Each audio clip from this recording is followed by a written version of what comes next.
That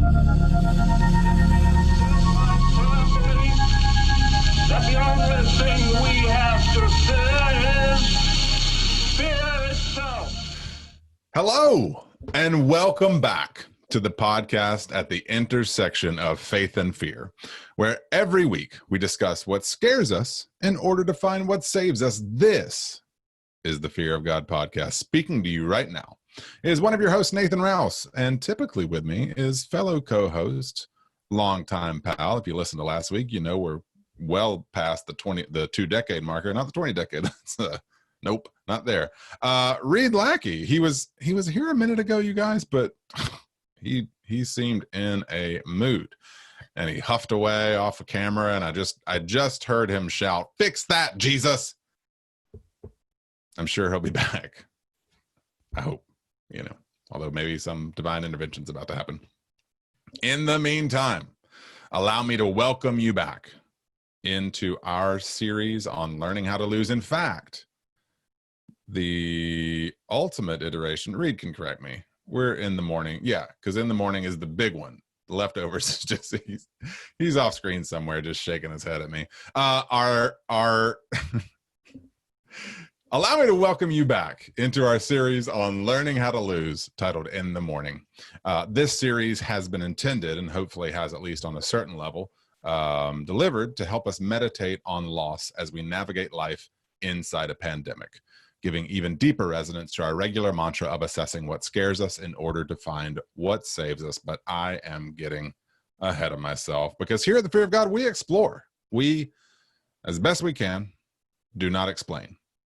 Except for right now, when I explain that you can listen to the Fear of God at your nearest podcast platform. You can watch the Fear of God on YouTube, and you can browse the Fear of God on the web at thefearofgodpodcast.com, where, amongst other things, you will find episode archives and merchandise, including cell phone cases, t-shirts, campaign buttons, face masks. Thank you to those of you who just today, I saw a note that someone out there had purchased some face masks. We'd love to see it in your socials when you do it. Magnets, pillows. Ree, welcome back to the show, my friend. That's not your baby. That's not your baby. Where'd you steal that baby? You know what? I actually thought about using that line for your intro. Fix that, Jesus. That's not your lackey. That's so great. How you doing, buddy? I'm good. Riri, we had a time with the others last week. Man, for a movie that I am okay on, and you like the doves poo on, wow. That was quite a conversation. Yeah, honestly, my thoughts on the film aside, that was one of my favorite conversations among them, if not my favorite conversation that we've had in a while. So if you have not checked that out, please go back and do that. But if you have checked that out, then the only thing I have to say is Beetlejuice, Beetlejuice, Beetlejuice! All right, so don't forget the... I won't. I right, noted. So why don't you start with that? I'll go with the them, and then you can come back with the other. Listeners, we neglected to mention this on the last episode, and basically we are starting next week, going to be going back into hashtag 2020 for your favorite horror films of 2011 and 2012. It's very exciting. And normally at the end of this episode, we would tell you what film we're covering, but we kind of skipped over it, announcing it last week. So we want to give you a few more days to vote. So you don't have much time. As of the release of this episode, we're going to leave it open for 4 or 5 more days, but please go to thefearofgodpodcast.com. Click the banner on the top. That will take you to the surveys of 2011 and 2012, where you can pick your favorite horror films from those years. And then next week, we're going to be counting down your top 10 from 2011 and featuring a film from that year, as we will do for 2012 as well. So get to the website and vote.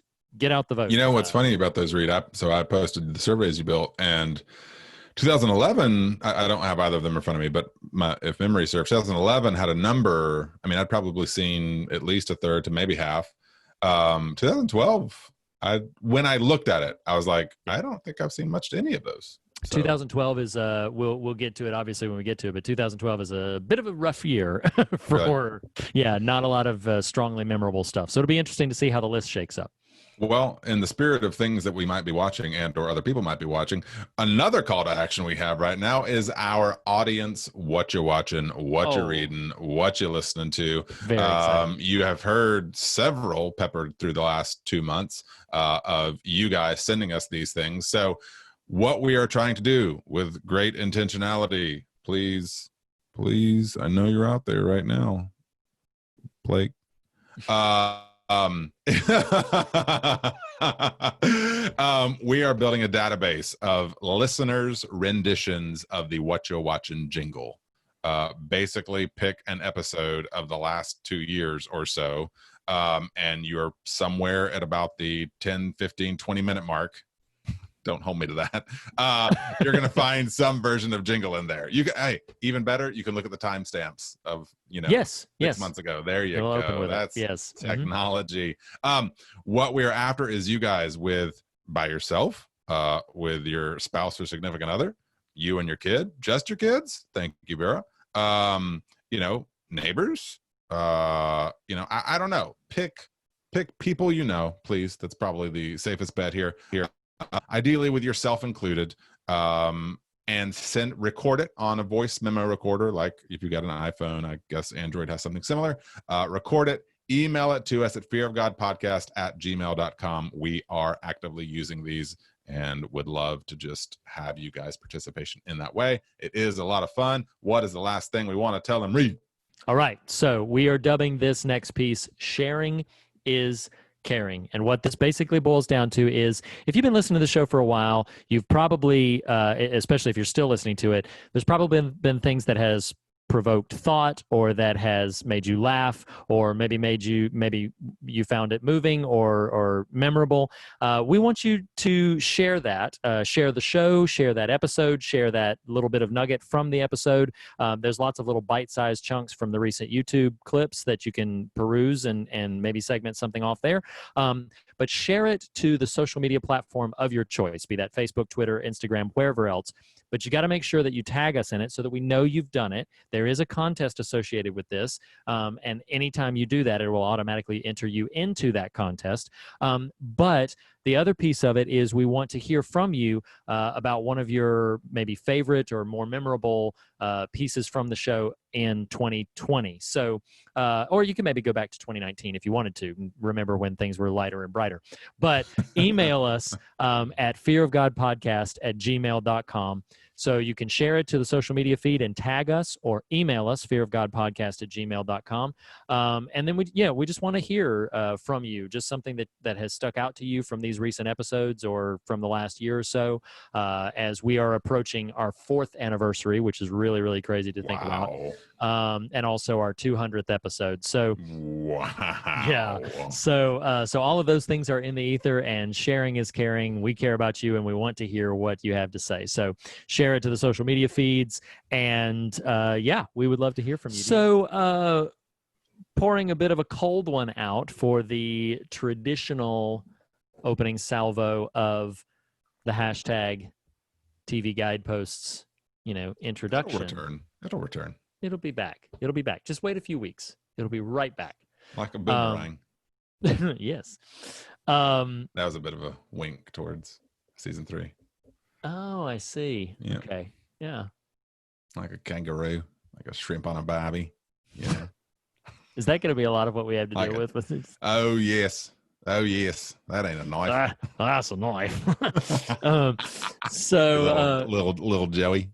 I'm going to put you in my pouch, little Lecky. Wow. This is not as fun as I thought it'd be. So, hey, what are you about to do? No, nothing. I was going to. Do you care if I get us started with an icebreaker? Yeah, that's a good idea. Okay. So yes, we are not doing the episode is the TV guidepost. We're not doing a what you're watching. I don't have I have a question, in the spirit of this season I'm trying to make happen in our conversations here. Okay. It is not so much a thematic conversation or a thematic question, I'm sorry, as much as it's just an icebreaker /fun/ let's just go where the spirit takes us here. Okay. So our primary content today, our primary piece of art. I don't love calling things content. That sounds too widgety. So our primary piece of conversation today is centered around episode 10 of season 2 of The Leftovers. And a thing that features pretty heavily, rather prominently late in the episode, we had on the show friend of the fog Ian Olson 2 weeks ago, wherein we discussed episode 8, International Assassin, an episode that features a purgatory-esque hotel where Kevin, our hero, goes to. The intent of the episode is to banish from his spirit this sort of essence of Patty Levin. Well, in the 10th episode called I Live Here Now, he returns to said hotel, and we'll get to the nuts and bolts of the episode, but he's inflicted with a pretty serious wound that ostensibly should kill him. Instead, it shunts him to this, kind of limbo space, the children's limbo, where in order to return, he is called upon by, speaking of Aussies, Bill Camp, to sing karaoke. Yes. And you about to ask me to sing? No. Oh.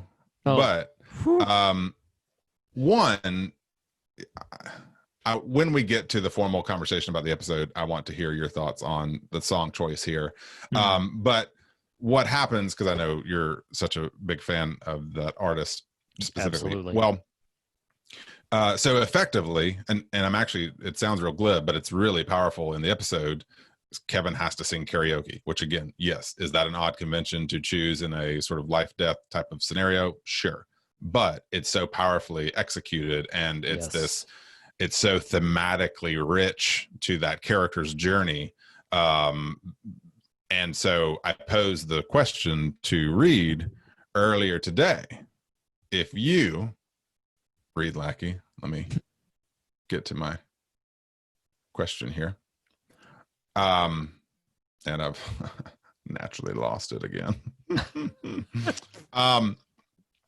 So, Reed, if you were in a round of purgatory karaoke, okay, what is the song that you would use to signal a fundamental, metaphysical, essence deep spiritual effort to reclaim your life and your family now? While you ponder this, because I don't want it to just be, this is a conversation, this is an icebreaker, it's a conversation starter, it's not this, and then we're going to move on. So, do you want to answer? I was going to give you some time to ponder and kind of lead a little bit in terms of the formulation here, because it's just fun. Don't answer yet, because, all right, like, there's a lot of criteria to think through on this. It is, and because I had to do some driving around today for work, and I was like, you know what? I'm going to figure out what this song is. And I must say, I'm not like 100% on board with my final choice. I've got, of course, it won't surprise you at all, some runners up, some, a couple different ones in the mix. Right? Good. Then I can use mine too. That I pondered. Yeah, that I pondered at least. So, because it's got to be somewhat classic, right? It can't be. I mean, I suppose it could if a person really wanted to make a case for it, but it couldn't be like a 2018 pop hit. Sure, yeah. Of course. Even though Never Gonna Give You Up features strangely in The Leftovers season 2, I don't know that would be my choice. It's just too meta. So it's got to have kind of a classic air to it. It naturally has to be somewhat melancholy, right? Yeah. So I suppose it doesn't have to be. The tone of the way it's deployed in the series, there's heavy melancholy at work. So I guess all I'm doing is identifying this is the thought process I went through, right? It had to be something I'd actually be willing to sing karaoke in front of other people. And by that, I don't necessarily mean like, am I willing to sing karaoke? I am definitely willing to sing some karaoke. But you know, it's gotta pack a punch, clearly. So I will say a couple of the ones that entered my brain, and but not what you selected, reasons, right? No. Yes. And reasons that I struck them. So fitting at least the criteria of something I would either A, be willing to and or want to sing karaoke of, and actually pondered, would this be it? Was I would do anything for love, but I won't do that. But, you know, I don't know that sends the right message, right? Because that's probably not right. Yeah. Like, I'd do anything. Wait. You know, Bill Camp, he's like, hey, Nathan, you know, you gotta go sing, mate. You know, and I'm like, okay. You know, oh, you were willing to push a little girl down a well, but you're not gonna go sing, you know? You want to get back to your family. If you know, I'm looking for my Taika Waititi, you know. Wow. Hey, Britt, Jermaine, you know, you're willing to push a girl down a well, but you're not going to go sing. Like, you got to sing something to get your family back. And I don't know that sends the right message, right? I would do anything for love, but I won't do that. Like, will you hose me down with holy water? Yeah. Well, no. That's cool. I just mean like you kind of you just kind of hit a stop with, but I won't do what? Like, no, you need to. The point of the exercise is to be willing to utterly go the distance. There's no, you can't say that I won't do. Like, okay, well, you're just going to stay here singing karaoke till you find the right song. Another one that came to me, and this is going to be echoes of, you know what? Do you have multiples that you can toss out? I do. Okay, well then ones you that do one of yours. You do ones that made the short list. There were about 4 or 5 songs that made the short list that then the process when you texted me and sort of pre-briefed me on this question, immediately there were 3 or 4 songs that came to mind. And I went in until about an hour before we started our recording session. I was sitting there, I was like, okay, well, it will probably be this one because this is the one that's like, you know, the most appropriate of those that are coming to mind.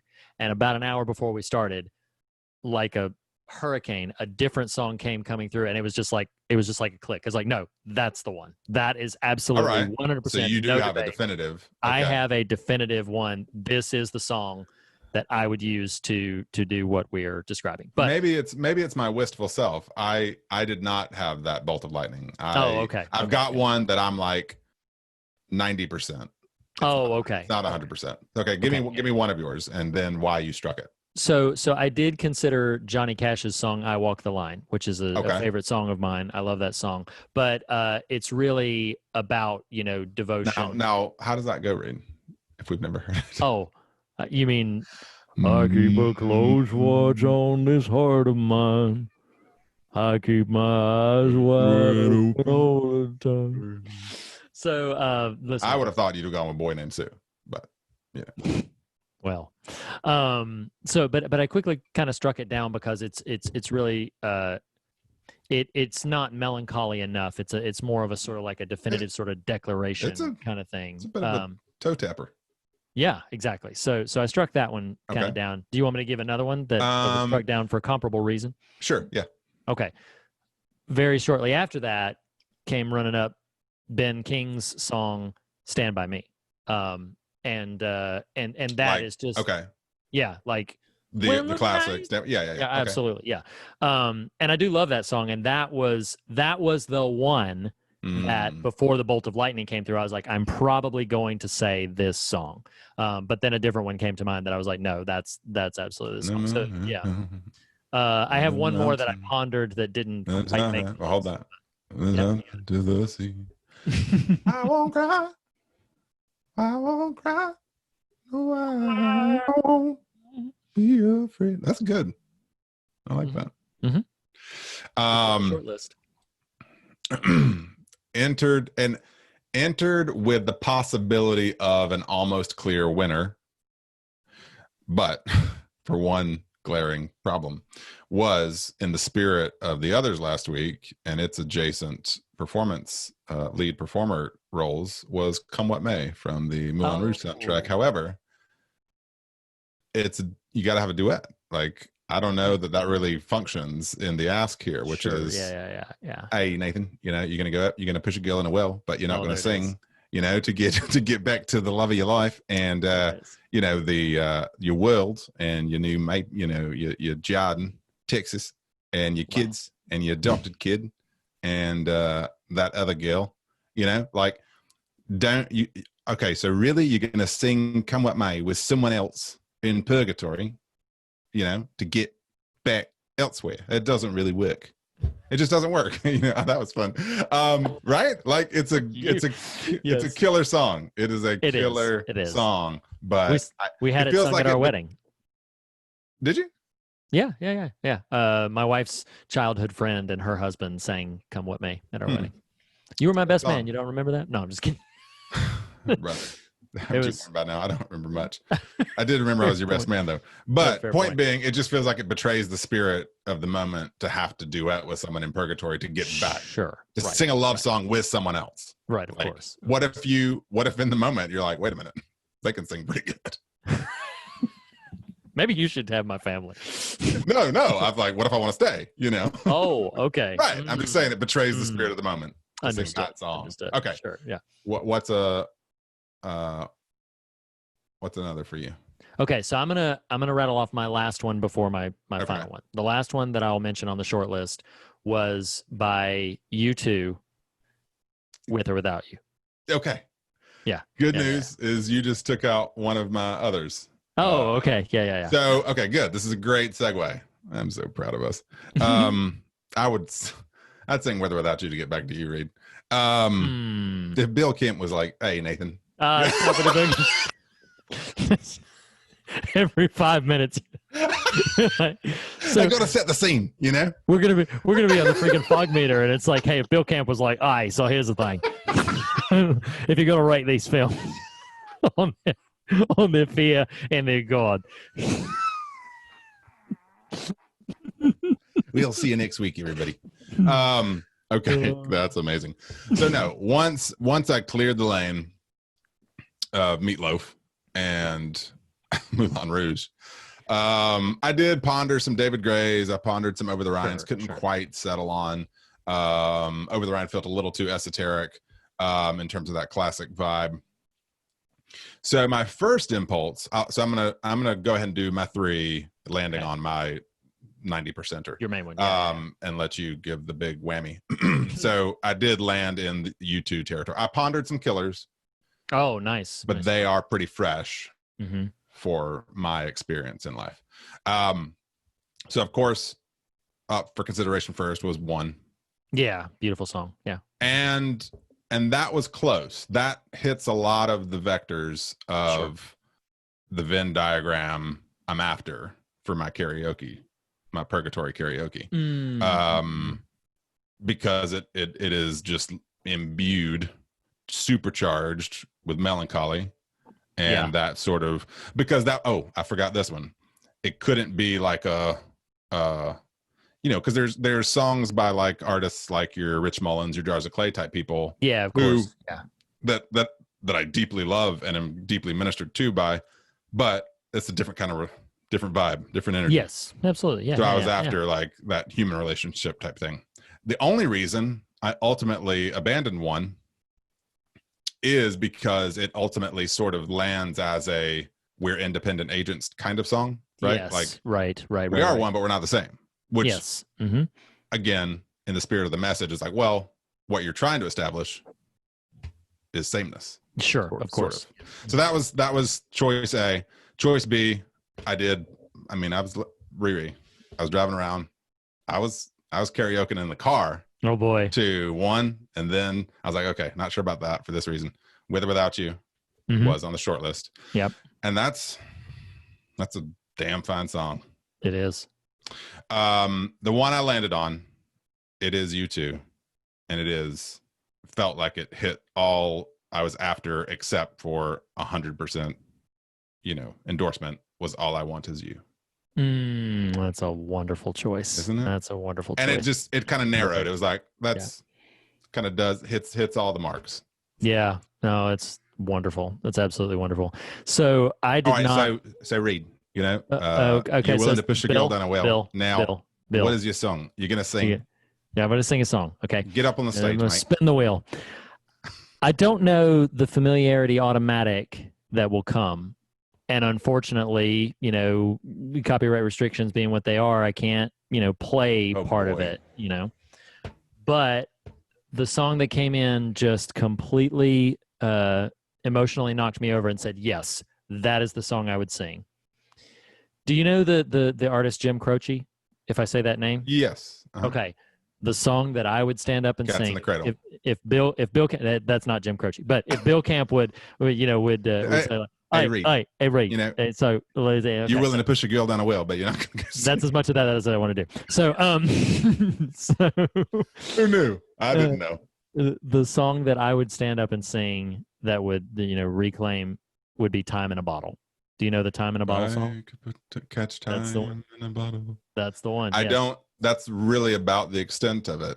Yeah. So I know the lyrics, the tune, but I don't remember the lyrics. So of course the tune is very melancholy. It's got a sort of a somber tone underneath it, but very lovely. It works. It's beautiful, but it's very somber tone.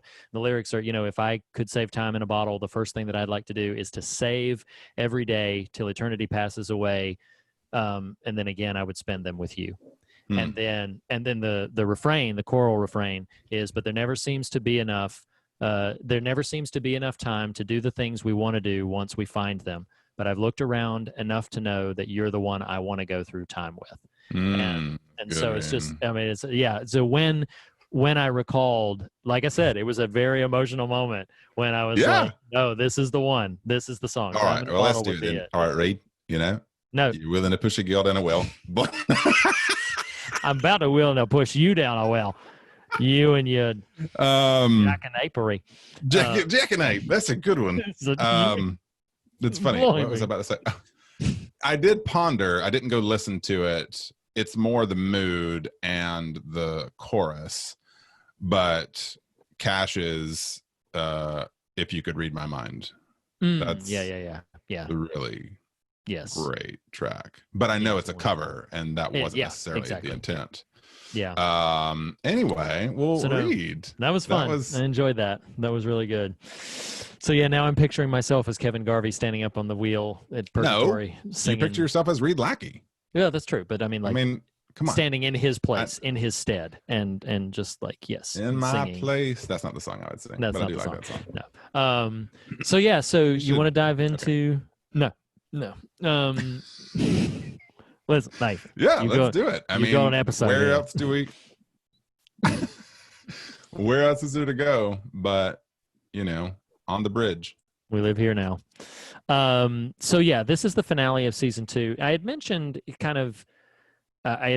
to Ian off pod after our episode, because Ian had expressed a bit of ambivalence to the I don't know if ambivalence is the fair word, but you know, like he was having some reserved feelings in terms of the connection to Leftovers. And my wife, it would be fair to say, you know, also had some comparable mixed feelings to it. That having been said, there was a very specific reaction that she had to this episode, and particularly the ending of this episode, where I think it would be fair to say that while her overall take on the show was very mixed, she loved this episode. This episode when you say the ending, do you mean the bridge conflict or the purgatory? No, not even purgatory. The final. The final. The last moment of the episode. And I remember when the last moment of the episode ended, she was like, "That was great. That was absolutely fantastic." This is I forgot that I did look up, you know. I read a few interviews with Lindelof. There's nothing hugely noteworthy except, and I'll just throw this in and then we can move right back into there. He talks about the construction of the season and how I don't think there's any reason a viewer would know this, and I wouldn't have until he articulated it. He said, Kevin, the earthquake that happens right when he gets to the house at the very end, is meant to echo the cave woman. And that he's like, it's right there. She was the cave woman. She was in a group of 100. There's 2 people that get cut off 2% of the world's population in the world of the show. Oh, right. Yes. And he's like, this is all this is meant to be a swirl of. But I do want to talk about not the nuts and bolts of the episode yet, but just the general energy of it. And I rewatched it last night, and this is such a cinematic episode. It really is. The visuals are beautiful. I mean, some of the shots are just breathtaking. And I almost wish I could rewatch it, or I'm sorry, that I could watch it for the first time again, because it's so harrowing in places that don't have a diminished effect as a repeat viewing, but have just, okay, well, I know everything. And so intellectually, I know how it all resolves. So I'm not as maybe plugged in, but I mean, any general thoughts on the episode? I'm happy to jump into some. This is, I mean, if not for No Room at the Inn, this would probably be my second favorite episode of the entire series. I mean, I think this is just it's an outstanding, and it would be my favorite if not for No Room at the Inn. It's just an absolutely astounding piece of storytelling, and it's got so many substantial payoffs that are rooted in character and are fully baked into the narrative. They're not cheap. They're not out of nowhere. And they are, again, they're payoffs. They are callbacks. They are resolutions. They go back. To me, season 2 of The Leftovers is like, that's why I recommend the show. I love the show in a lot of different ways, but it is the story being told in season 2 that is, if there's any reason why I would push listeners or friends to watch this show, it would be because of the story season 2 tells. It is a powerfully affecting story, and I love it so much. I'm gonna just jump into a few scenes before some of the more powerful ones, but dude, poor Jill. Gosh, this character. I actually was really moved by her scene on the stairs with Lori. But this poor kid just gets ground up by these jacked up adults. And that actor, I mean, she delivers when she needs to, and she really does. Yes, it's impressive. I don't think we've mentioned it on pod, but we've had a couple of conversations on social media. Andy McDowell's daughter. And so it's really interesting. I didn't know that. My wife discovered that in a little trivial. What do you know?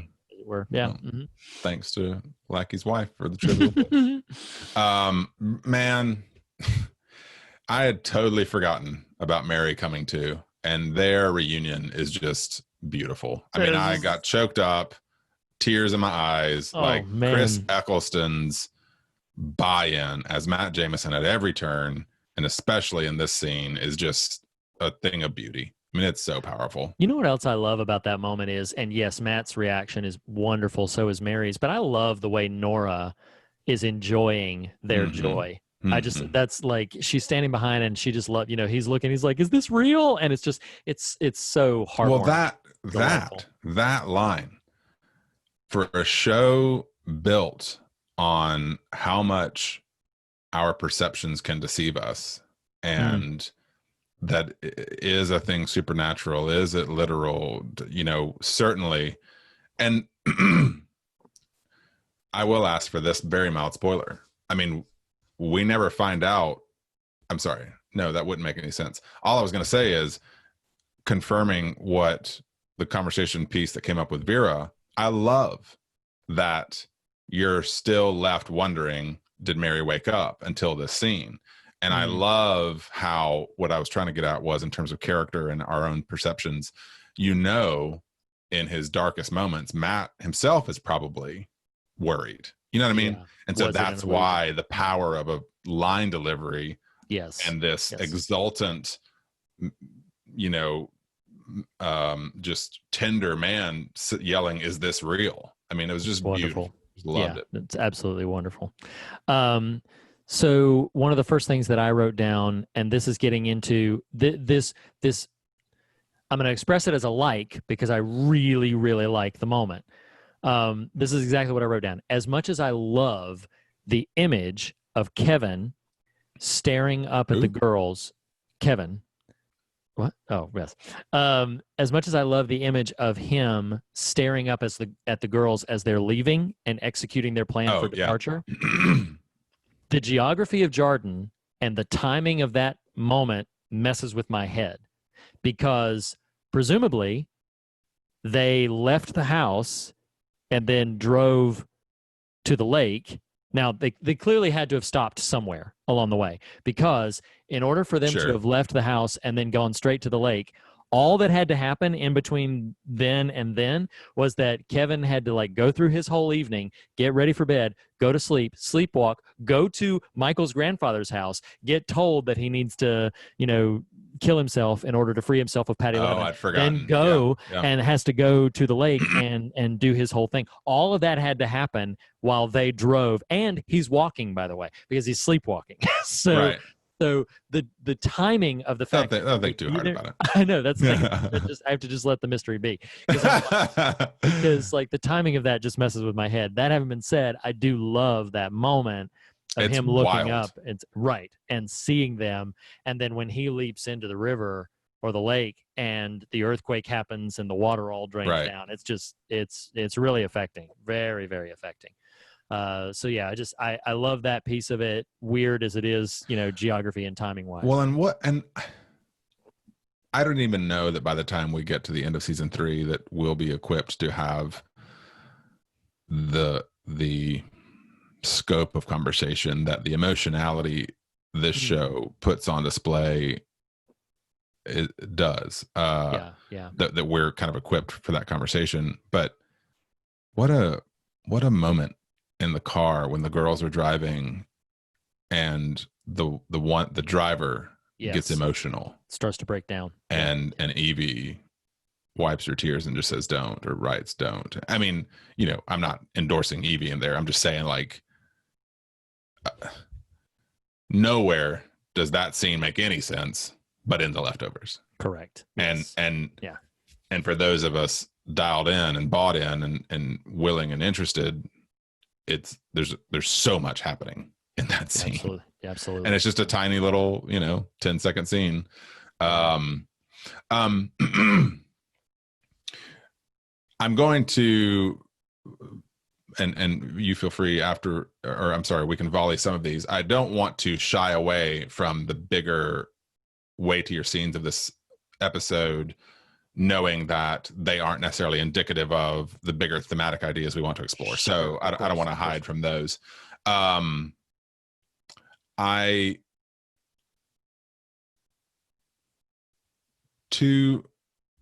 throw this one is huge. I'm risking the fact that you might bring up another one that I actually would score a little higher here, but I do think this is a really powerful scene between Kevin and John when John, and again, same idea as Evie and the girls in the car. Like the amount of things that are firing in this scene. Sure. Yes. Are multitudinous.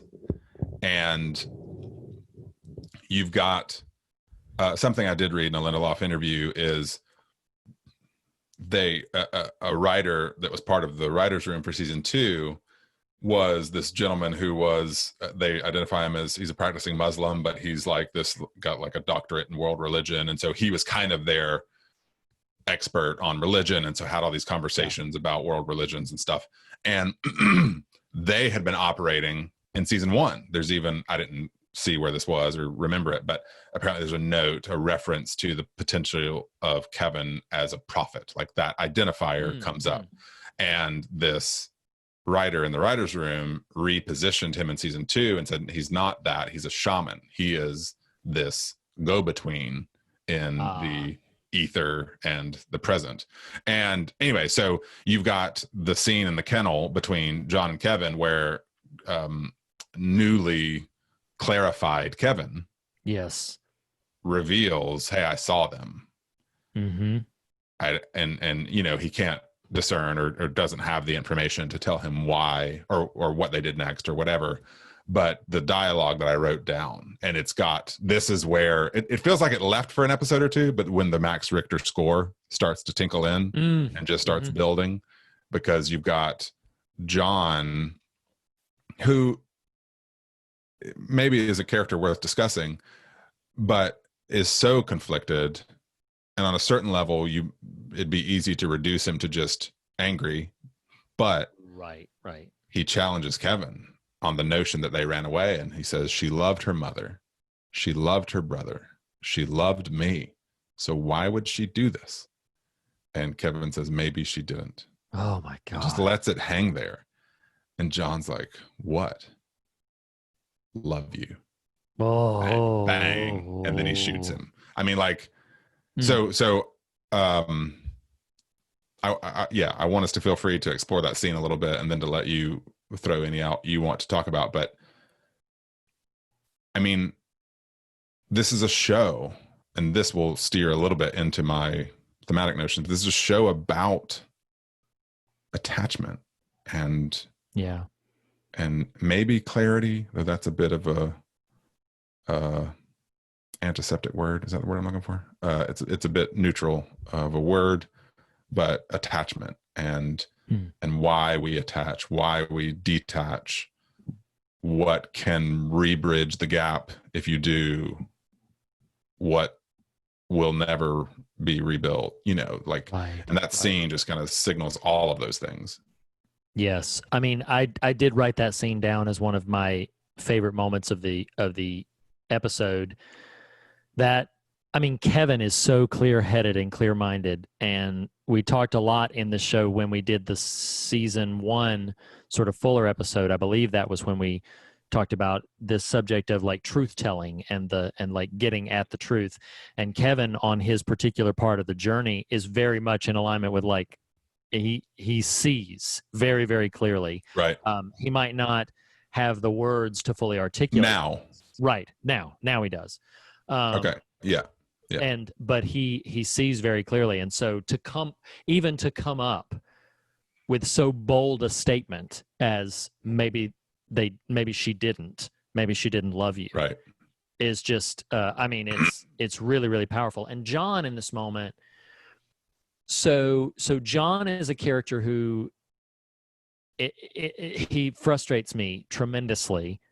He is so stubbornly insistent upon his demand, not even need, demand to control the situation. And not even control in a manipulative sense, but to oust anything that is not in accordance with his worldview. He did it like time after time in the season 2. You talk about attachments, like John is so adamantly stuck in there are no miracles in Miracle, and so adamantly stuck in like, hey, that doesn't happen here, that he's just upset and offended at Kevin saying that he died, and that's how he knows is because he came back from the dead. John just is not having any of it, and there is a bit of sympathy. We talked last week on the others about what you do when calamity just upends your whole worldview. Like I love, from a storytelling beat, as mad as I get at John when he pulls the trigger on Kevin, because I'm furious at him in that moment. And then immediately the next scene, like he has barely left the trailer where he's just murdered a man, which, by the way, not worth getting into too much, but I'm like, who is John in this town that he thinks he's going to get away with just shooting a man down in cold blood? They give him a pass hard. Right. And so then he's not even out of the trailer for very long until suddenly they're like, it's Evie. And he goes and sees her on the bridge. And then it all begins to, like, at first he's just desperate to get to her, but piece by piece, it begins to sort of sink in, like, oh my God. Yeah, like, this is his calamity. Yes, exactly. And and I'm not introducing this scene right now, but I was trying to ponder, you referenced your wife's appreciation for the end. I was moved in ways I don't recall by he and Kevin's final scene. Oh, she cited that she loved that scene, and that's definitely worth bringing up either at this point or later in it, because that's wonderful. Absolutely wonderful. Without it being a means to unpack too much, what's a scene or another nugget that you'd want to? Well, so something that does not, at least substantially, maybe in an ancillary way, it'll bring it up. I don't have a specific theme about this, but the payoff to almost all of the hippies in the commune suddenly emerging as members of the guilty remnant. Amazing. That is, as a story payoff, that is a gauntlet. It is a master stroke. Absolutely. Yes. That is absolutely a bullseye. And it's so like casual. You're like, oh my God. They just start disrobing, and then, choose here. What does the placard say? Adorn yourself. Know yourself first. Know yourself, and then adorn yourself accordingly. Yeah. And that's what they do in that moment. Like, to suddenly have the campground turn into staging ground is insane, and it is game changing. It pivots the whole experience of that season. The magical way this well-oiled machine, all these powerful scenes start just colliding with each other. Right. I'll say this for me. If anyone, if it's not Lynn's, what's the episode with the showdown between Nora and Erica? No, that's Lynn's. Yeah, that's Lynn's. Oh, is that Lynn's? Mm-hmm. If that scene isn't enough to convince you of the power of Regina King, that cinematography and performance on the bridge is insanely breathtaking. I mean, that's staggering. Yes. The way that scene is constructed, the lack of verbal audio, the way the character hurls herself at Evie. I mean, she is nearly knocks her down. Right. I mean, there's that shot of Regina King running. Well, the first shot that I actually sent you a photo of her running away from the camera atop this, this big aerial shot of the bridge is gorgeous. Well, then the next cut, or right around there, is of her running adjacent to the camera. And the woman it's like she's picking up, it's like Captain America on the field of Wakanda. I mean, she's picking up speed as she's going, and it is wild. And then she just collides with Evie, and then that whole engagement there is just, it's next level. Like, that 5 minutes of scene, is kind of all-timer to me. No, absolutely it is. Absolutely it is. Culminating in, like, this just absolutely devastating moment where she says, "Why are you doing this? I don't understand." And Evie writes back, "You understand." You understand. Like, oh my gosh. It's really very incredible. So everything about that definitely just sort of, and that's what we were alluding to in last week's episode about the Meg character. And this is her end game. And this is what she's been, building up to and leading up to, is just the complete assault on Jarden, Texas by the GR. And that, I will say, because I don't have any thematic notions connected to this piece, but as a story and as a payoff, it's pretty powerful, is the point at which the whole just frustratingly uncomfortable, the whole "that's not your baby." It is. Oh my God. Yes. I mean, that is heart in your throat. Like if 10 seconds of film can induce weeping, that scene does it. Yes. I mean, my God. But again, it has, this episode is all about payoff, because then on top of that, it also, Nora covers baby. Lily. Yeah. So she's protecting Lily, but then who steps in and rescues them? But Tommy. Great. That's a great moment. It's one of Tommy's best moments in the whole show. And it's really great, just as a payoff to those characters and to that dynamic. It's really wonderful. I don't have a lot of theme to unpack from that, but that whole moment is really, really strong. I think the only other thing that that would not be directly tied to theme is there's so much I love about when Kevin awakens again after singing Homeward Bound, which we alluded to in the very beginning, when Kevin awakens and he's making his way through Jarden Mm-hmm.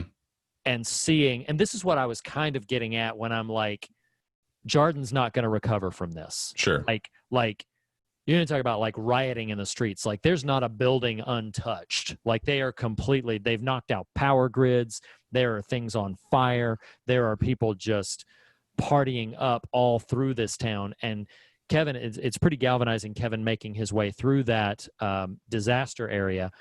But I love so much when he steps in and sees like most of the guilty remnant like asleep in that whole Miracle National Park plate. And then Meg starts singing that whole It's a Miracle, and Evie joins it. What I love about that scene is he tolerates it for about 30 seconds before he's just like, nope, and just starts leaving, doesn't engage, doesn't anything. He just hears them doing their thing and then just turns around and walks out of the room on them. And I love that so much because he's like, no, we've done this, been there, whatever. I'm not giving him any more money. Yeah. Thank you. But yeah, just like not giving them any more time or attention. And I love that. That's probably my last note that would not be directly tied to the broader thematic explorations of the show. So, well, yeah, then let's, that scene is, I referenced this last week, but that scene is where I wrote the guilty remnant are religious trolls. They desecrate your love and they demean your hope. Yeah. I do want to, just because we gave passing glance to it a minute ago, and I don't know if any of what you have to say, we'll circle it or we'll focus on it. Nothing thematically that I have would, but the scene between Kevin and John, that honestly is a thematic signal of the show. Yeah. You've got calamity beset John, who finds Kevin after he gut shot him in the infirmary. He shot him in the chest. Well, I mean, it was in the stomach. I mean, it was in the. I think. Yeah. Well, that's not worth spending. Regardless, right. I think it's in the chest, but yeah. I love their back and forth because these two, we referenced it on the episode when Kevin leaves the handprint on the car. Like these two are bound for a collision that happens. The post after it is this beautiful scene. John weeping says, "I don't understand what's happening." Yeah. And Kevin just responds with, "Me neither." They laugh and they sob, and Kevin just says, "It's okay. It's okay." It's beautiful. Powerful. Yeah. Yeah. It's really powerful. And the first moment, honestly, in this season where I really sort of, grow sympathy for John. And I just love so much about that moment. And then it has that moment itself has another great payoff when they get back to their respective homes and John says, "What do I do if nobody's inside?" Right. And Kevin doesn't miss a beat. Kevin just says right back to him, "Well, then you come over to my house." Right. And it's just like, man, the understanding that has been, again, Kevin is more clear-eyed than he has been at any point in the show ever now. And the grace he extends, the humanity he extends, the forgiveness he extends, John's, humbling, and he's not a humble man, but he has been humbled. Right. And so there's just so much richness to all of that I love so deeply and think it's just so wonderful. What would you like to follow in terms of thematic ideas? So I think the thing that really stuck out to me does extend from Kevin's song choice, Homeward, and it's not his song choice. He spins the wheel and that's what it lands on. So I think it's important to note that in the narrative of the show, he doesn't pick what song he wants to sing. He just spins the wheel and it lands on Homeward Bound. And you referenced it earlier in passing. I'm not going to spend a ton of time on this, but, up there as probably my number one with a bullet favorite musical artist of all time is Paul Simon. And very specifically in my high school days, I connected in a profound sort of paradigm shifting way to the music of Simon and Garfunkel, became very, very enamored with their music. So Homeward Bound has been for many years an important song to me. I'm not going to unpack all of that here because that's not totally relevant, but I do love the way that he's singing the song, and then you see in his head, he gets to that line where he says, every day is an endless stream of cigarettes and magazines, and then sees in his mind the GR and the National Geographic. No, he sees himself. Oh, he sees himself. In Yes, the white, that's right. smoking. Yeah. Yes, that's right. And then sees the National Geographic magazine and everything. And then that is the moment, kudos to Justin Theroux as a performer, that's the moment that he begins to sort of feel the emotional gravity of what he's trying to stretch toward.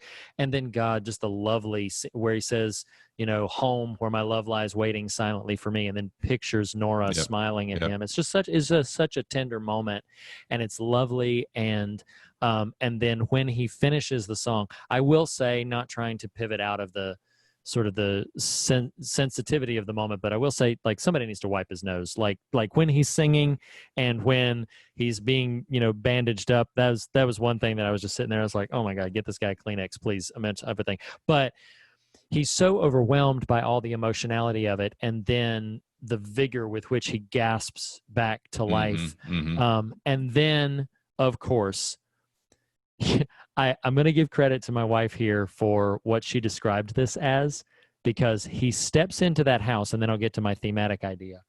He steps into that house, and when he looks around, God, on the short list for one of the most powerful and affecting moments of the whole show is he steps into the house, and first he registers Jill as Max Richter's score begins to swell. And then he registers Lori. And then, God love him, he sees Matt and smiling Mary sitting on the couch. And then he sees Tommy holding Lily. And then he sees Nora kind of emerge out of the shadows with this. And he hasn't seen Nora. You know, he went to rid himself of Patty. Right. Yeah. And he hasn't seen Nora yet, because when he got back and was intercepted by John and taken over there, Nora wasn't back yet. So then he sees Nora, who, with tears in her eyes and a big smile, that love lies waiting silently for me, says very simply, "You're home." And so just the beauty of all of that, and the richness of character gravity that is tied up in all of that. But what my wife described that as, that I think is just so wonderful, is she said, you know what that was? She said, that was a lost beach reunion right there. That was like everybody emerging out of the jungle and, like, you know, hugging each other. Yeah. And the music Exodus, like, part 1 and 2. Exactly. Yes, that is a you know, hearkening back to Lindelof's Lost Beach Reunion days, and I do think that's pretty appropriate. But it is this whole, you know, reclaiming of the love and the affection, and as complex and messy as it all is. And that's what I feel like season 2 is largely for me about. It's about people searching desperately for home, and ultimately for these characters in this moment, things will change for many of them in season 3, but ultimately for these characters in this moment, finding it in each other. Yeah. And finding that, like, home is us, right, surrounded by one another, and finding it in the relationships that they've developed over time. That to me is what season 2 has all been about. And the people who are on the outside of that, the Megs, the Evies, the entirety of the hippie guilty remnant who are rioting in the streets of Jarden out there, it's like they themselves have kind of given up on there being a home to come back to, or to approach, or anything. But the beauty of that moment to me is that is what they have truly found in one another, at least for that moment, is they found home in one another. And that's and I just find that so very lovely. I don't even have a lot to unpack beyond that, well, I think it's interesting, the recurring notes we're hitting through this middle section. And, you know, I saw the title of the episode before I knew its context, and that's what happens in the visitor center. Yes Is Meg, he says, "What are you doing here?" I don't remember her response, but she says, "What are you doing here?" or "Why are you here?" And he says, "I live here now." Yeah. And that's such a statement of place. Yes. perhaps geographical, but also bodily. Yeah, absolutely. Yeah. Mm-hmm. And I always hate when you and I'll say it this way. I never intend when I branch to be a dismissal of what you're putting down thematically. I'm actually going to introduce things that hopefully circle right back around to it. Sure. Because and one, come on, like I'm going to joke about Thoreau's snot, but that scene is incredible. It's amazing. No, it's amazing. And is probably, I haven't seen 3 in a while, but is probably a top 3 for him in the show, performance wise. It is. No, it definitely is. And it's just such a powerful execution of all the themes. And to your point about your home now, did you catch, you probably know this, but anecdotally speaking, or sort of trivial bit speaking, cut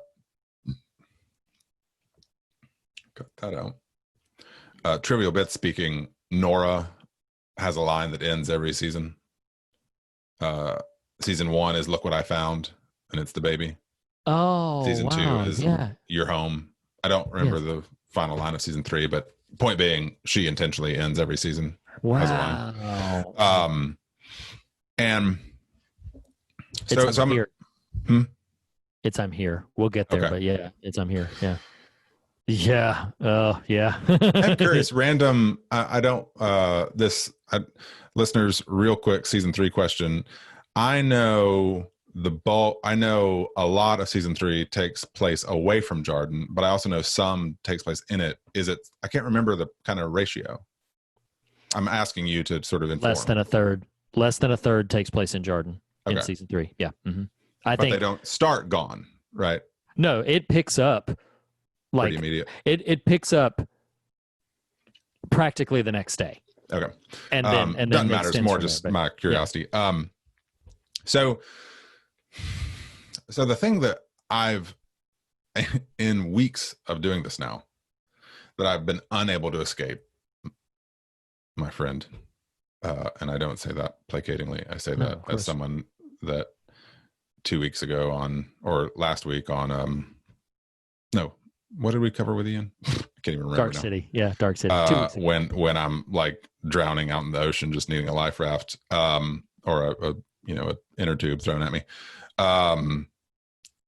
as my peer and friend and someone I would sing a song to get back to, and that's ironically kind of where this is aiming for. But the thing I can't get away from in this season, and if to me season 1 could be summed up by the question, "Are we okay?" and the explorations of possible answers to that. Sure. Yeah. Season 2 for me, in my experience of it this time, the question that sums it all up is, why are we losing? Which features an off ramp between Lori and Tommy. And I've thought a lot. In fact, what I didn't want to happen was for something to supersede it by the end of the season, because I was so captivated by this scene. Of course. Yes. And in fact, nothing like formally superseded it. If anything, it just kind of bolstered it and fortified it. And listeners, if you're watching, episode 3 off ramp, they're lamenting. I suppose this is after the woman is driven off the road, and they're recoiling from that. It is, yeah. I believe it is. And Tommy's been infiltrating GR houses and trying to get defectors, and Lori painfully to him says, "Why are we losing?" And Tommy's response is, "Because they are giving them something. We can strip it away, but once it's gone, we have nothing to put back in its place." And I think the question I want you and I to rest in for a little bit, or the pondering to put to rest in, is the thing put in its place. And to be clear, I'm not actually heading, like my song choice, I'm not heading for 100% answer here as much as just a near approximation. But in daily life, Reed, since that conversation, I asked myself this: not in a despairing way, in a just pondering way. Okay. And I love how so much of my intellectual life, and by association, my spiritual life, is attached to the fear of God of these last 4 years. And I often think, or at least what this question called to mind for me, was a phrase JR used on Sympathy for the Devil, empathy for the devil. That's not a song I would sing at Afterlife Karaoke. Sympathy for the devil. That's going to get you heading the wrong direction. But he used a phrase, the gospel of loss. Yeah. Yeah. And, you know, I want to corporeally, meaning materially, live in a place where the values I hold are grown in a population sense. It's a really weird thing to say, but what I mean is simply, do I want my views of the world, because we're inherently have a selfish tendency and think we're kind of right, do I want those types of views to flourish in civic and other types of facets of a society? Sure. But I also think something that I can't escape of why are we losing is because we're supposed to. And I think, Reed, we are so scared of that. Yes. Yeah. And hear me, I know you know this, but maybe for myself, for the conversation, for anyone listening, I'm not referring to elections. I'm not referring to, you know, sports. I wouldn't refer to that anyway. I'm simply saying, I think the essence of what we're supposed to be about, you know, another Fog reference here, the only acceptable loss is our own. Like, I look at something that fascinates me about the campground reveal that happens, is how masterfully this show has created ideological conversation amongst its factions, right? Yeah. While Right. still clothing it in rich character work. But it can't be ignored that, because what do Tommy and Lori do? They play down an ideology while playing up another one. And for me, and I think you might echo this on a certain level, God will not abide in ideology. No. And I agree. And I think in the why are we losing, what I don't mean by that is he doesn't like the GR, or he doesn't like this, or she doesn't like it, you know, if we're going to use fun pronouns. What I mean is simply God will not be bound to an ideology. God will not rest in your prescribed mores of activity, Right. of compassion, Right. of sacredness. And so in this why are we losing conversation, I think about this in my life, like how my peers in our orbit have ideologies that I don't share and find somewhat toxic, but my children are exposed to some of those ideologies, or run the risk of being exposed to some of those ideologies, and it stresses me out.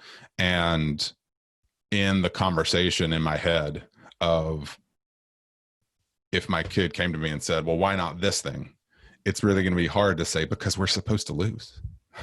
Mm-hmm. We're not supposed to win.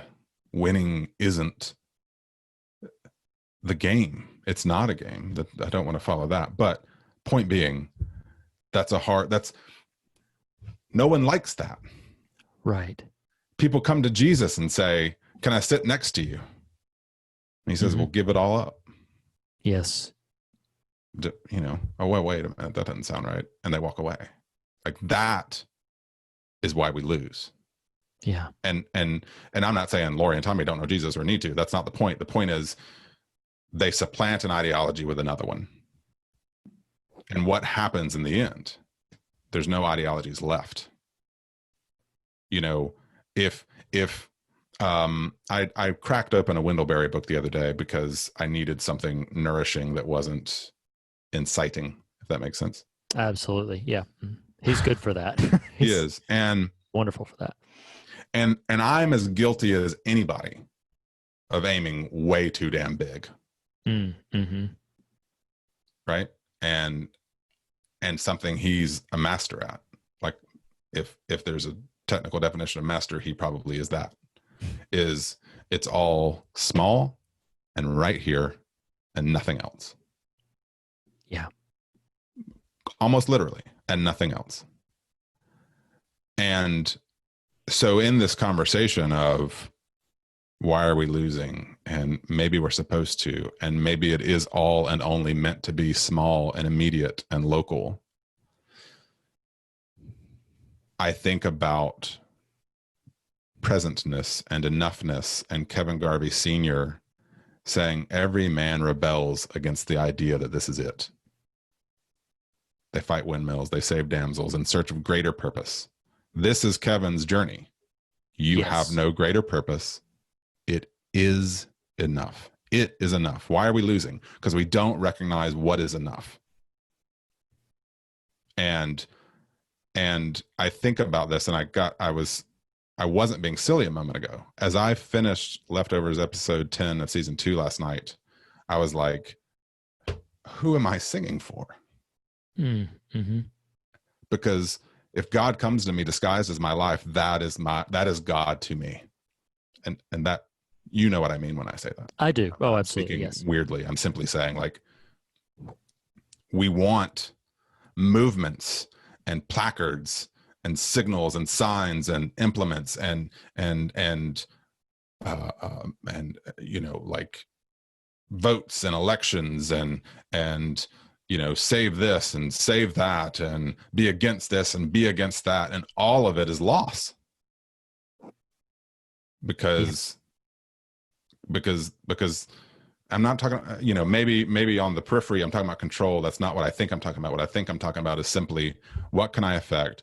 What do I love? What in a purgatorial scenario will Bill Camp's prompting compel me to sing for, and what comes to mind? Those are the things that I have influence over. Those are the things that matter. And we lose, I think, sort of because we're supposed to. Yeah. Anyway, I don't know if I ultimately got back to where I was trying to, which is to connect to what you're landing at, you know, because to me, what I'm not saying is it's your family. It might be. What I am saying is it's what's in front of you. Yeah. There is I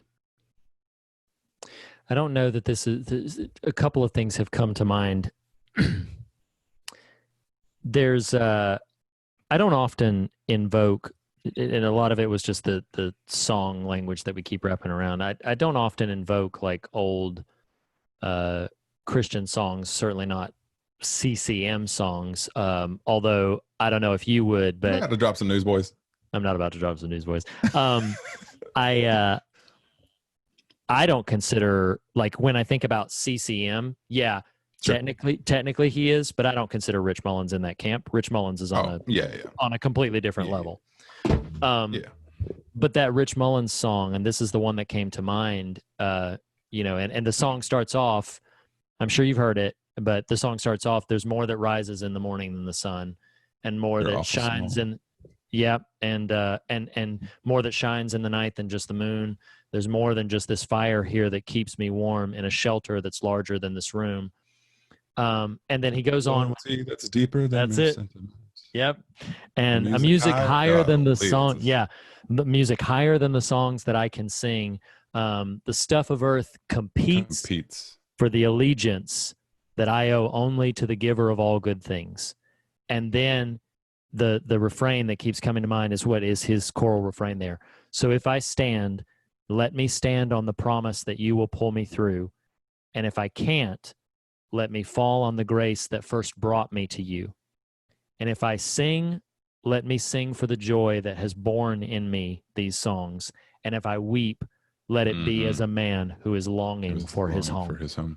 Yep. And there's such a rich beauty to that contextualizing of faith and what faith really is. You know, if I stand on this. If I fall on this. If I sing, it's this, and if I weep, it's this. And those simple notions. And, you know, it's funny, obviously proximity to what we're watching and reading and experiencing in our lives makes its way into these episodes. And purely coincidentally, earlier this week, a fellow church member had reached out to me to ask if I had a particular Henry Nouwen book. I think it's Henri Nouwen, but they asked if I had it. I didn't have that one, but it prompted me to be like, but I do have a couple and I love them. And so I want to pull that out and just see what I had highlighted. And one thing struck me so profoundly that it prompted me to post it to social media, just segments of quotes that I want to bring up here, and then maybe, you know, give a couple of my final thoughts and we'll be done. We're talking about this idea of loss, and loss does directly correlates to power. That's not all it's about, but because you even said like power and control are not, that is too simplistic of a view to contextualize the idea of learning how to lose in. But I'm gonna cite this quote that is out there on social media in case other people have already seen it. But he wrote on there, he said, maybe it is that power offers an easy substitute to the hard task of love. And he said, the long, painful history of the church is the history of a people ever and again tempted to choose power over love, control over the cross, being a leader over being led. And he says, and you invoked it earlier, same language. This is continuing the quote. He says, Jesus asks, do you love me? We ask, can we sit at your right hand and your left hand in your kingdom? And it says, much Christian leadership is exercised by people who do not know how to develop healthy, intimate relationships and have opted for power and control instead, even though they continue to speak in the name of Jesus, who did not cling to his divine power, but emptied himself and became as we are. And I didn't know we were going to have this specific conversation, but it reflected so much in what you were saying to me about like that whole emptying of self and this idea of attachments that the leftovers sticks with. It's like Kevin has come back from the dead twice now. And when he comes back this time, I think part of the reason he is so clear-eyed is because he's probably freer than he has ever been in that moment. Like he's completely free. And that's not to say that the song Homeward Bound wasn't driven by these home is the connection. You know, home is the healthy, intimate relationship that he's right. seeking to engage with. But I feel like the situation is such that when you are truly set free from this idea of needing to win, when it becomes, you know, I was having a conversation with a family member of mine, and there've been a lot of difficult things that a lot of people have gone through in their, you know, navigating this global pandemic. But there was a particular thing related to my job. It was a weighty decision, a burdensome thing that sensitivity demands I probably not go too much further into, except for context of this moment, because I was discussing with this family member, and we were talking about, they were urging and encouraging me to pray to certain ends and to invoke certain prayers that would bring about certain ends. You know, that will, you know, provision and protection for family, expanding our, livelihood and well-being and all of those kinds of things. And I had a difficult conversation in that moment because I said that to me is not resonating in my spirit at the moment. Here is what resonates in my spirit. And I said this to my family member. I said, what resonates in my spirit is I feel that my journey through this and trying to walk faithfully with the Lord through this has pivoted me away from guarantees of whether or not everything's going to be okay, and more a bone marrow level recognition that if things are not okay, I will not be alone. And that if things are not okay, his presence will be with me.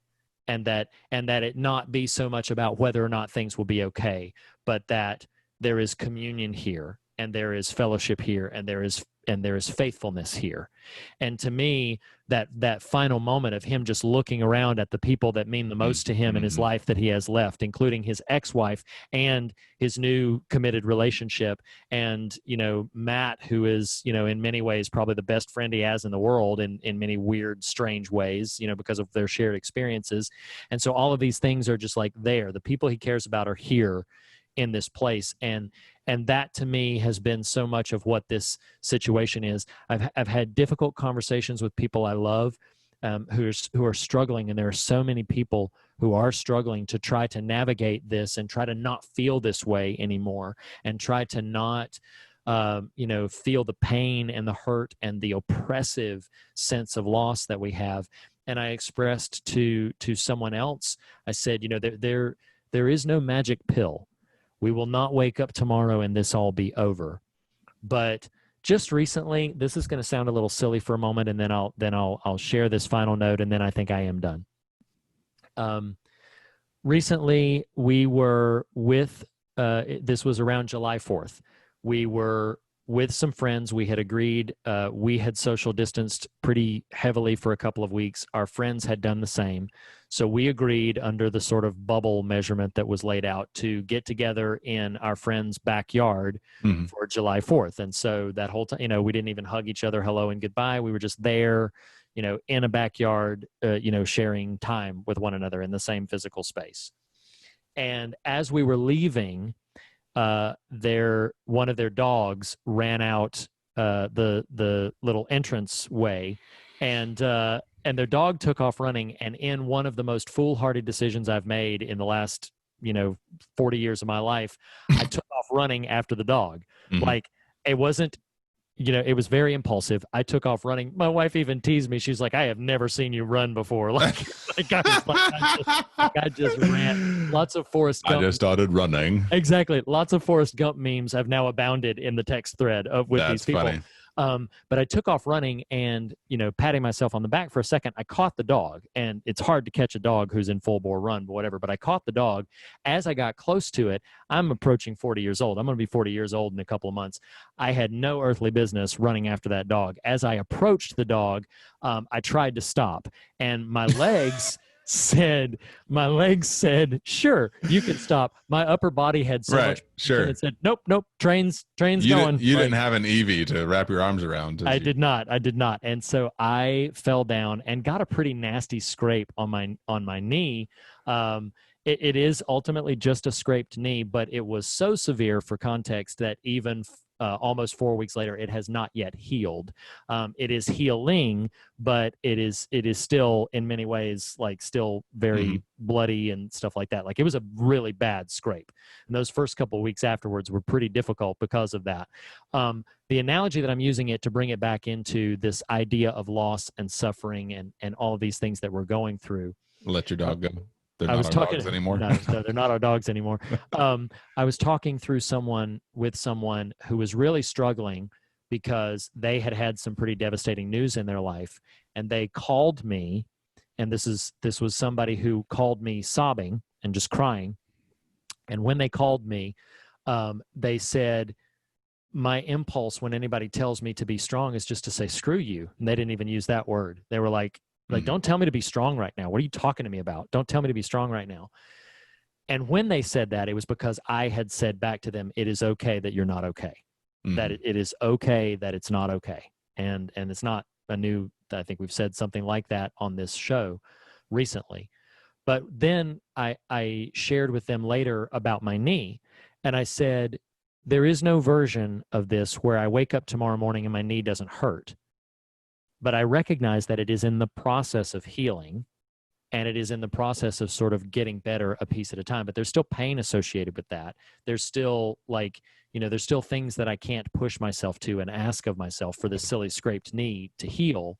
And I think the other part of this whole growing to a place of comfort with loss, if that's even possible to use that phrase, of just accepting loss and carrying loss upon ourselves, is recognizing that that pain is not going to go away right away. And even if it's okay that we're not okay, just John standing there talking to Kevin, I don't understand what's happening. And he says, me neither. And it's okay. And as you so beautifully put it, they laugh and they cry. And there's this understanding there that is just, it's okay that this is not okay. And I feel like in this idea of loss, we get to that place to where we just recognize that, yes, it's like there is pain and there is hurt, and we have got to let go of the stubborn demand to always be on the winning side of it. And as I had shared back to my family member, I don't know that it's going to be okay, but I am finding daily that I will not be alone in it, and that I will find a home in that sense of not going through it, in isolation, though in a version of isolation, if that makes sense. Yeah. It's funny. I didn't anticipate how much this particular scene would come up and or resonate, but I think the John Kevin we keep referring to, there's so much humanity shared in that. Yes. And I think what's important and a valuable takeaway that should be applied is, a peer says, I don't understand. And not to pivot to the response being, it's okay, or it's going to be okay, or let me explain it, or let me tell you what's really going on, or let me show you this stupid viral video, or you know what, it's really 5G. Those are not the proper responses. The proper responses, when someone says, I don't understand, might be me neither. Yeah. But the broader takeaway is connecting, is relationship, is empathizing, is joining.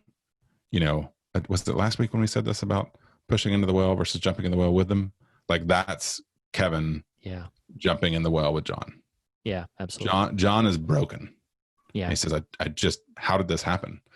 What do you mean? She loves me. She loves her brother. She loves her mom. Well, what if she doesn't? What? Love you. Like, John got broke. Yeah. And at the end of it, he says, I don't understand. And I think our capacity to say, me neither, it's okay. Cause presence is being exercised. Yes. Yes. No, I couldn't agree more. And almost even more than that, it's not just that Kevin is practicing presence with John. John is who harmed him. Yeah. Like, it's not just connection, it's compassion and forgiveness and extending grace to the one that harms you. Anyway. And that invocation, to final button on that invocation, what do I do if nobody's home? Then you come to my house. Yep. Yes. Then you come over to my house, and it's that extension of, like, you won't be alone. I'm not keeping to bring it back. That's a reiteration of, of it's okay. That's a reiteration. That's your peer who's worried, that says, what if? And you say, I'm here. Yes. You have a home. You have a place. Yes. It's here. And that's as much powerful. And sometimes that's as much as it like we will lose together if we that is what will happen. Like, and if that is the case, then that is where we will be, and we will be. Let's be in it then. Let's be in it then. Exactly. Like, this is what it is, and it all comes back to that relational connection, that healthy, vibrant, intimate, compassion laced, just giving and receiving of love. And that is where we each have to find a way to find ourselves, is the giving and receiving of love, releasing the need to win, releasing even the need to be okay, and just accepting we're here. You're home. You're home. Like, and I live here now. Yes, I live here now. I can't think of a better or more appropriate sort of final note to end on, but if you have one, then by all means. I don't know that you're going to push back to time in a bottle, but was it a trail beneath you? You're not elegant enough? Is it too easy? Reed, you pushed a little girl into a well. You don't want to sing? So perfect. So perfect. So perfect. Oh man. So Hey, we did fog meter on season 1, so I think we should. Let's do fog meter on season 2. let's do Yeah. it. Fog meter is our very specific metric of fear and God. This is a TV show. We normally do this for films, but it's where we measure the scares and the substance of this material. We did it for season 1 of The Leftovers. Here we are with season 2 of HBO's The Leftovers. I'll lead the charge on fear. There is so much suspense and so much like just raw emotional, just a visceral response to so many things. I don't know that I would define them as scary. Sure. But for sheer arresting electrical sensibilities, I'm going to give season 2 an 8 on the fear factor. Yeah, I mean, again, it's not going to be a perfect apples to apples here.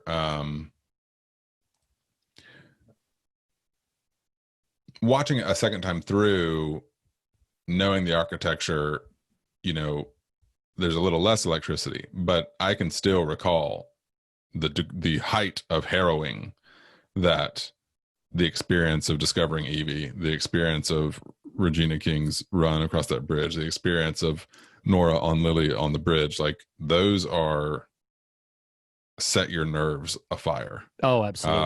And absolutely. so, yeah, I think for the lexicon we're using for this version of the fog meter, I'm going to join you with an 8. Okay. What would you say for the God meter? I can't remember where, I know broadly where season 3 goes. But for how, comparing to season 1, season 2 takes the seeds planted in season 1 and blooms it into this epic garden of, just substance and fruitful, interesting dialogue, that I think it's hard to not, on my end of the conversation, just throw a 10 at it. You'll get no argument from me. This is, I mentioned it earlier that if I recommend the show, it's because of the story that season 2 tells. So there's so much going on in this. It's an easy 10 for me on the God meter. And that means that we give season 2 of The Leftovers. I forget exactly what our aggregate for season 1 was. We should go back and check that out. But we give season 2 on The Leftovers a firm 9 out of 10 on the fog meter. And honestly, yeah, it's absolutely incredible. Do we even need to go to recommendations? I mean, we're doing a whole, encouraging, compelling people week over week to go and check out this show. But I recommend it. I don't know if that's no, absolutely. And I would even go so far as to say, like, if you don't have it in you to commit to a show, yes, season 1 provides vital context for what's happening. So you have to watch season 1, but even if you didn't respond very strongly to season 1, like, you got to get to season 2. Like, season 2 is really incredible. It's some powerful storytelling with some incredible payoffs. So yeah. And I mean, you pushed a little girl in a well. You're not going to watch season 2. Wow. I mean, come on. Please let this guy like show up, from time to time. Like just in any little context, like. I appreciate the invite. Yeah. It's like, work on it a little bit. It was all in the moment. He will, though. He will. All right. So that puts this, because he shows back up in season 3. He does. Right. He does. Yeah. So that puts this installment, this ultimate installment, and phase 2 of hashtag in the morning in the books. So next week, we will be starting a brief intermission again between seasons 2 and 3 of The Leftovers. We will be pivoting back into our year-long journey through the favorite horror films of the 20s, the 10s and 20s, the year 2000s. And that's with hashtag 2020. Now, normally this is the moment when we would tell you what film to prepare for our discussion. But as I mentioned at the top of the episode, we are giving you a few more days to vote. So go to thefearofgodpodcast.com, click the banner again, go and vote for your favorite horror films of 2011. As of, if you were listening to this on day of release, you've got about 4 or 5 more days to vote. So do that, and then we will count down your favorite top 10 of 2011, and we will release to social media exactly what film we will be covering so that you can catch up with that. But in the meantime, Nathan, thank you so much for just a wonderful journey through season 2 of The Leftovers and all that we've gotten to explore in the films this time around. I've really Yeah, enjoyed man. Tremendous. Was this run a ghost story? No, that was last. So a ghost story. Oh, was that's when right. we This were is the talking paradigm about- shift. Yes, Was this one? Okay. those were ghost stories. These were paradigm shifts. And then we will, contextualize Yeah, why don't season you- 3. Well, You want you me- we go mentioned with that. I was Well, gonna say, no, why don't you grease the wheel a little bit? Let us know what phase 3 is about. We'll unpack it a little bit further when we get to it, but phase 3 is going to be dealing head on with apocalypse, end of the world, how you approach it, how you navigate it, and what to do when And what you do after it. and what you do after it, and what to do when it does and does not happen. And so we've got some really exciting films lined up, some fun ones, some really hard hitting ones, favorite films of I know at least one that's a mutual favorite film of ours. Batman So vs Superman. that's not it. So what are you gonna do? You're gonna push the girl down the well, and then you're not gonna bring up Batman vs Superman? I got you to do it. So yes, we'll be covering that in a couple of weeks. 2020 is next. And then in the meantime, as we say on every episode, first of all, Nathan, thank you again. But Thank as you. we say on every episode, the fear of God is the beginning of wisdom, but not the end of the conversation. And in that spirit, we encourage you to fear nothing else and be on your way rejoicing. We'll see you next week, everybody. See you guys. Whew.